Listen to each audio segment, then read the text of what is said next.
ジャースの恥だ。皆さんこんにちは。本日のドジャース情報をお伝えします。現地6月12日、ドジャースはシカゴでホワイトソックスと対戦しました。前日の試合で膝の炎症を訴えた翔平は、コーチ陣の判断でこの日はベンチスタート。チームの大黒柱が不在という難しい状況での試合となりました。マウンドに上がったのは24歳のローキー。捕手は本来の相棒ではなく、チャッキー・ロビンソンとの急増バッテリーでした。立ち上がりは1点を失いながらも最速162.1キロを計測するなど力強いボールを見せ、4回までは2対1とリードを保ちます。ところが5回、先頭打者への死球をきっかけに歯車が狂い始めます。連打で同点、さらにバルガスに右中間への敵地二塁打を浴びて逆転を許します。その後も連続死球による押し出しでついに降板。変わったトライネンも火に油を注ぐ形となり、塁上に残った走者を全員返してしまいます。この回だけで一挙7点。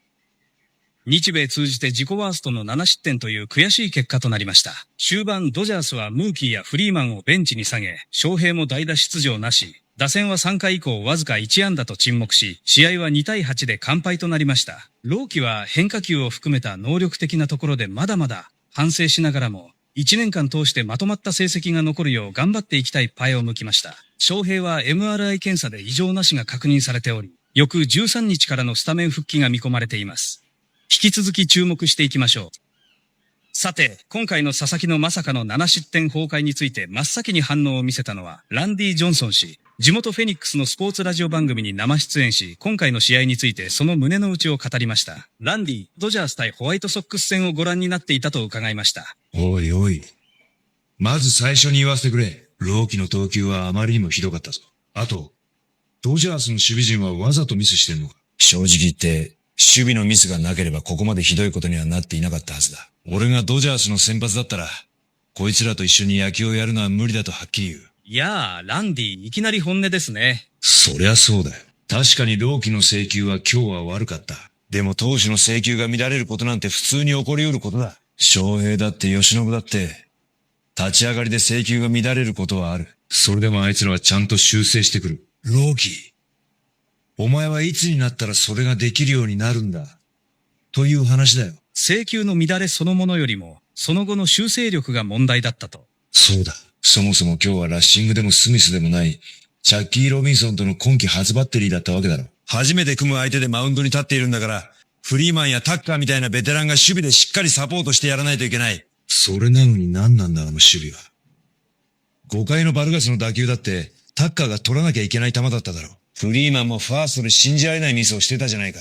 フリーマンの一塁でのミスプレーも確かにありましたね。見てて思ったけど、あのフリーマンのミスがあった瞬間から、朗希のマウンド上での表情がどんどん崩れていったよ。あそこでフリーマンがしっかりさばいていれば、朗希があそこまでパニックになることはなかったかもしれない。ベテランが若い投手の足を引っ張るような守備を見せていいわけがない。一緒に見ていた友人のフランダースが、フリーマンのミスプレーを見た瞬間にワールドカップ見るわって言って帰っていったよ。それくらい見ていられないプレーだった。フランダースまで帰ってしまったとは。特にタッカーはひどすぎる。テオスカーの代わりに入って期待していたのに、あの守備と打撃じゃ正直見ていられない。4年で380億円もらっている選手のプレーとしては、どう考えても許されるレベルじゃないよ。去年いたコンフォートとテオスカーの魂が乗り移ってるんじゃないかってくらい、毎日タラタラしていてトロいんだよな。お金と責任が伴わないということですね。そして極めつけはトライネンだよ。正直言って、あの投球はひどすぎて言葉が出ない。球速がないシンカーとスイーパーしかないから打者にあっという間に慣れられてしまう。あれじゃあ火消しどころか。火にガソリンを注いでいるようにしか見えない。朗希が貯めた走者を全員返してしまって、7失点になってしまった一因はあいつにある。ドジャースに恨みでもあって、わざと打たれてんのかってレベルだよ。やる気が全く見えないし、一刻も早く野球をやめてほしい。トライネンへの怒りはかなりのものですね。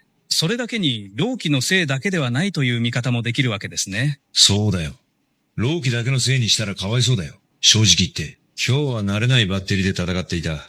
守備もボコボコにミスをした。リリーフが炎上した。これだけ条件が重なれば、どんな投手だって崩れる可能性はある。でも、だからこそ朗希に言いたいことがある。それは何ですか？あの5回、マウンドでの表情を見てて思ったんだけど、口をボケーっと開けて、ふにゃちんみたいな顔をするな、と。はっきり言って、あの表情を見るたびに普通にイラッとしてくる。メジャーのマウンドにそんなふぬけた顔をしていい場所はない。同じ日本人の翔平や由伸のイメージまで引っ張り下げてしまう可能性がある。俺が現役の頃、マウンドで動揺した表情を見せたら相手のバッターに足元を見られる。メジャーのマウンドでのメンタルの問題ということですね。お前はメジャーで活躍したくてここに来たんじゃないのか。ここはアメリカだ。生ぬるいことを言っていたら生きていけない。今の状態が続くならマイナーに自分から行け。マイナーでもそのメンタルじゃ邪魔だから、日本に帰った方がいいと思うくらいだ。大体、お前が本当にやるべきことがわかるか。それは散々わがままを言って日本を飛び出してきたロッテのファンたちに結果を見せることだろ。わがままな子供だったけど、世界に名を轟かせているんだからやっぱりすごいよねって、ロッテのファンたちに認めてもらうことが、お前の最大のミッションのはずだ。俺はロッテのファンたちがどれだけ傷ついたか、その怒りがどれほど深いものかをよく理解しているよ。だからこそ言いたい。もうここに来て1年以上が経つだろう。結果を出せなければ、お前はただの自己中心的なわがままな選手として歴史に刻まれるだけだ。朗希への期待とロッテファンたちへの思いが込められた言葉ですね。俺は朗希のポテンシャルを信じているよ。あの162キロの直球は本物だ。俺も現役時代、制球が乱れて崩れた試合がいくつもあった。でもその度に修正して、また翌登板で這い上がってきた。それがメジャーのマウンドで生き残るということだ。朗希にはその力がある。だから怒るんだよ。そろそろロッテのファンたちを喜ばせる、本当の意味での活躍を見せてくれ。それだけを俺は心から願っているよ。ランディ・ジョンソン氏の熱いメッセージありがとうございました。さらにペドロ・マルティネス氏がニューイングランドのスポーツポッドキャストピッチャーズマウスにゲスト出演し、今回の試合を独自の視点で語りました。ペドロ、今日はよろしくお願いします。ドジャース対ホワイトソックス戦ご覧になっていましたよね。ああ、もちろん見てたよ。最初に言わせてくれ。あの試合を見て、俺は自分が若い頃のことを思い出した。ドミニカ共和国から来て、英語もろくに話せなくて、バッテリーを組む保守とのサインすらまともに通じなかった時期があった。朗希が今日感じたプレッシャーを、俺は誰よりもわかるよ。自らの経験と重ねて見ていたんですね。そうだ。今日の朗希は確かに制球が乱れた。でもな、俺が一番気になったのはそこじゃない。チャッキー・ロビンソンとの今季初バッテリーだったという事実だよ。投手にとって保守との信頼関係は命と同じだ。俺がレッドソックスで全盛期を迎えられたのは、ジェイソン・バリテック保守との何百試合もの積み上げがあったからだ。スミスが故障者リストに入って、ラッシングは9連戦で疲弊していて、それで今季一度も組んだことのないロビンソンをいきなり当てがう。そんな状態で朗希にマウンドを任せてどうしろって言うんだ、と正直思った。保守との信頼関係がいかに重要かということですね。そうだよ。5回の崩れ方を見てて思ったんだけど、朗希とロビンソンの間でリズムが全く噛み合っていなかった。俺が現役の頃、慣れない保守と組んだ試合で似たような崩れ方をしたことがある。サインが一致しない、テンポが違う。そのわずかなズレが積み重なって、5回に一気に爆発した。あれは朗希だけの責任じゃない。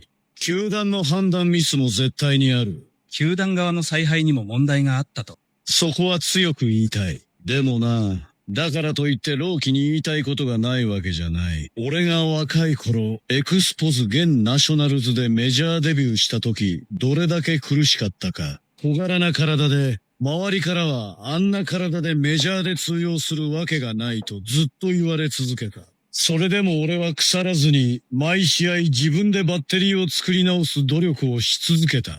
朗希、お前も同じことをやれ。知らない保守と組む日は必ずある。そういう日こそ、お前が主導権を持って保守を引っ張っていかなきゃいけない。投手が主導権を持ってバッテリーを作っていけということですね。そうだ。それから朗希のポテンシャルについては、俺は本当に信じている。162キロを超える直球を持っていて、スプリットの切れ味も本物だ。前回のエンゼルス戦で見せた10奪三振の投球なんて、俺が全盛期に見せていたような圧倒感があった。あの投球ができるんだから、ポテンシャルは疑いようがない。問題はそれを毎試合安定して出せるかどうかだ。前回の好投と今回のギャップが大きかったということですね。だから俺は怒るんだよ。能力があるのに、メンタルが追いついていない。俺がレッドソックスで2003年のポストシーズンに打たれた経験を思い出す。あの時、俺は8回まで完璧に抑えていたのに、9回に捕まって逆転負けした、あの悔しさを俺は未だに覚えている。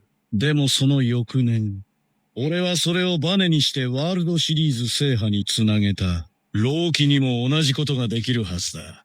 崩れた試合の悔しさを次の登板にぶつけてこい。ペドロ自身の挫折と復活の経験と重ねた深い言葉ですね。もう一つ言わせてくれ。朗希がわがままを言ってロッテを出てきたことについて、ファンたちがどれだけ怒っているかを俺は知っている。俺もドミニカで育って、故郷のファンたちの期待を一身に背負ってメジャーに来た。あの人たちを失望させることの重さはどれだけ遠く離れていても消えない。朗希、お前にもそれがあるはずだ。ロッテのファンたちがどんな気持ちで毎試合のスコアを確認しているか想像したことがあるか？彼らはお前のことを怒りながらもまだ諦めていないから見ているんだ。ロッテファンへの思いについても触れてくれましたね。そうだよ。怒っているファンこそ本当に期待しているファンだ。無関心になったら終わりだ。お前はまだそこまで来ていないから。ロッテのファンたちは今日も怒ってくれている。もうここに来て1年以上が経った。そろそろやっぱり朗希はすごいと、ロッテのファンたちに胸を張って言わせてやれ。それがお前のメジャーに来た本当の意味だろう。俺は朗希の次の登板を楽しみにしているよ。162キロの直球で打者を三振の山に仕留める姿をまた見せてくれ。怒りの中に深い愛情と期待が込められたペドロ・マルティネス氏の言葉でした。さらに CC サバシア氏が自身がホストを務めるポッドキャスト R2C2 に緊急出演する形でこの試合について熱く語りました。CC さん、ドジャース対ホワイトソックス戦はご覧になっていましたか？ああ、最初から最後まで見てたよ。正直言って、試合後もずっと朗希のことが頭から離れなかった。怒りと、それ以上に心配する気持ちがあってな。俺は左腕のエースとして長年メジャーのマウンドに立ってきたから、あの崩れ方の意味が体でわかるんだよ。怒りと心配両方あると。そうだ。まず試合の話をさせてくれ。4回までの朗希は本当に良かった。162キロの直球を持っていて、スプリットで打者のタイミングを外して、あの投球内容でまだメジャー2年目だと言うんだから、普通に考えたらとんでもない逸材だよ。俺が現役だった頃、あれほどの球を投げる24歳なんてほとんどいなかった。4回までの内容は高く評価していると。ただ5回だよ。あの崩れ方を見て、俺はすぐに気づいた。あれは朗希の制球の問題だけじゃない。チームとして崩れていたんだ。ヤンキースで長年やってきてわかるけど、チームが一体になっている時と、バラバラになっている時とでは、同じ投手でもマウンドでの見え方が全然違う。あの5回のドジャースは完全にバラバラだった。チームとしての一体感の問題だったということですね。見てて思ったんだけど、特に朗希にとって今日きつかったのは、スミスが故障でいなくて、いつも組んでいる捕手じゃない状態でのマウンドだったことだよ。俺も現役時代に正捕手が離脱してバックアップ捕手と組まなきゃいけない試合があった。あの感覚は本当に心細いんだ。いつものリズムが体の中にないまま投げる感じで、制球が乱れてもそれを立て直す糸口がつかみにくくなる。朗希が5回に四球を連発したのは、その孤独感が出てしまった結果だと俺は思ってる。慣れない捕手との孤独感がそのまま制球に出てしまったと。そうだよ。だけどな、そこで俺が朗希に一番伝えたいのはこういうことだ。俺はヤンキースのエースだった時代に、アルコールの問題を抱えていた。あの頃、俺はチームメイトに心配をかけながらも、マウンドでは、俺が抑えなきゃいけないという一心で何とか踏ん張っていた時期があった。でも正直に言うと、それで限界が来た。その経験があるから、俺は今メンタルの話を若い投手にしっかり伝えたいんだ。ご自身の経験を踏まえてのメッセージですね。朗希は今、すごくプレッシャーの多い状況に置かれていると思う。翔平という世界最高の選手が同じチームにいて、比べられ続ける。吉信も同じチームで結果を出している。そこに日本での騒動のこともある。ロッテのファンたちの怒りもある。それを全部背負いながらマウンドに立っているんだから、プレッシャーは計り知れない。その重圧の大きさは相当なものですね。だからこそ俺は言いたいんだ。そのプレッシャーを逃げる理由にするな。朗希。俺は問題を抱えながらも、最終的には自分でそれと向き合って乗り越えた。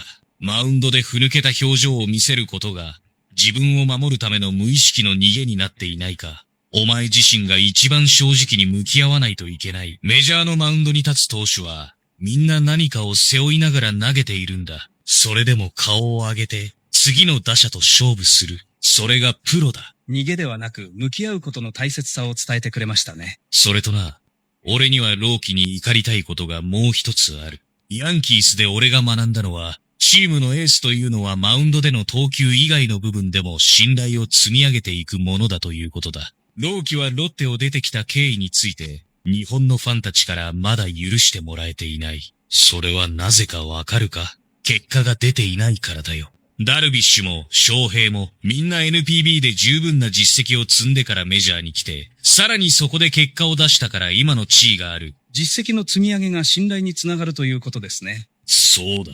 朗希にはその時間が短かった。だからこそ今やるべきことは、毎登板でロッテのファンたちを黙らせるような圧倒的な投球を積み上げていくことだよ。一試合崩れても次の試合で7回無失点で帰ってくる。それを繰り返すことでしか、あの人たちの怒りは喜びに変わらない。俺がアルコールの問題を乗り越えて、ファンやチームメイトの信頼を取り戻したのも、結局は一試合一試合の積み重ねしかなかった。近道はないんだよ、朗希。近道はないという言葉、重みがありますね。最後にこれだけ言わせてくれ。俺は朗希の直球を初めて映像で見たとき、鳥肌が立った。あの球を投げられる投手がメジャーで本当の意味で覚醒したとき、どれだけ手がつけられない存在になるか、俺には想像できる。その日が来るのを俺は信じて待ってるよ。だから今日の7失点を引きずるな。次の登板で、またあの162キロを俺に見せてくれ。ロッテのファンたちに、そしてドジャースのファンたちに、世界中の野球ファンに、朗希サスキが本物だということを証明してみせろ。挫折と復活を自ら経験した CC サバシア氏だからこそ語れる深く温かいメッセージでした。さらにデビッド・オルティス氏がボストンの地元スポーツ番組スポーツハブ 98.5 のスタジオに生出演し、今回の試合について語りました。デビッド、今日はよろしくお願いします。ドジャース戦をご覧になっていたと聞きました。ああ、見てたよ。正直言って、試合が終わった後も気持ちがずっとざわついていた。俺は打者だから、ピッチャーを相手にしてきた立場で言うけど、あの試合で朗希が受けた仕打ちは、投手として本当にかわいそうだったよ。あれは誰だって崩れる。打者目線で見ていたんですね。そうだよ。打者から見てな、朗希の162キロの直球というのは、本当に厄介な球なんだ。俺が現役だった頃にあの球があったら、正直打ちたくなかったと思う。スプリットとのコンビネーションも含めて、あれは本物のメジャーエースになれる武器だよ。4回までの朗希の投球は、打者として見ていてこいつは相当厄介だと思った。打者として脅威に感じていたと。だからこそ5回があれだけ悔しいんだよ。打者から見てな、5回の頭から明らかに朗希の球の出所が変わったんだ。さっきまでのあの鋭い直球のリリースポイントが微妙にずれてきた。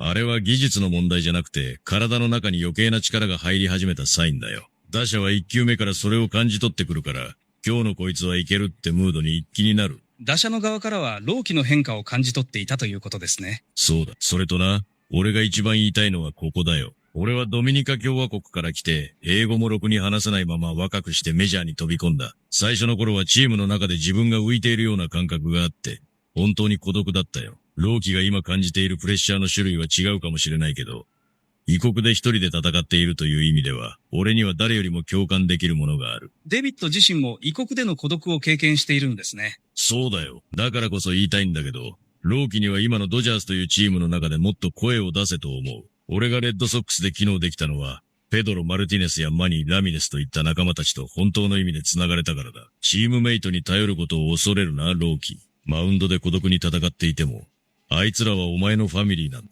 チームファミリーとしてのつながりが大事だということですね。それがあれば、5回に守備でミスが出ても次取り返せばいいと切り替えられる。でも今の朗希を見てると、ミスが出た瞬間に一人で全部抱え込んでしまっているように見える。チームのミスをチームで取り返す、それができるのがいいチームだ。それが今日のドジャースにはなかった。チームとしての連帯感の欠如ということですね。そしてな、朗希に一番大事なことを言わせてくれ。俺はロッテのファンたちのことを聞いてな、あいつらがどれだけ傷ついているかをよく考えた。ドミニカのファンたちが俺に注いでくれた愛情というのは、言葉では説明できないくらいのものだった。その人たちを傷つけてしまった時の罪悪感も俺はよく知っている。ローキ、お前を育ててくれたロッテのファンたちはな、まだお前のことを見ているんだよ。怒りながらも見ているのは、まだ期待しているからだ。ロッテファンへの思いについても深く語ってくれましたね。そうだよ。怒っているファンというのは愛情の裏返しだ。無関心になったら、それは本当に終わりだ。お前はまだ見捨てられていない。だから今日の7失点を、次の登板で162キロの直球とスプリットで打者を三振の山に仕留める燃料にしろ。そうやってロッテのファンたちに、わがままだったけど、やっぱり朗希はすごかったと言わせてみせろ。ここに来て1年以上が経つだろ？そろそろその言葉をファンたちに言わせる時だよ。朗希、俺はお前の次の登板が本当に楽しみだ。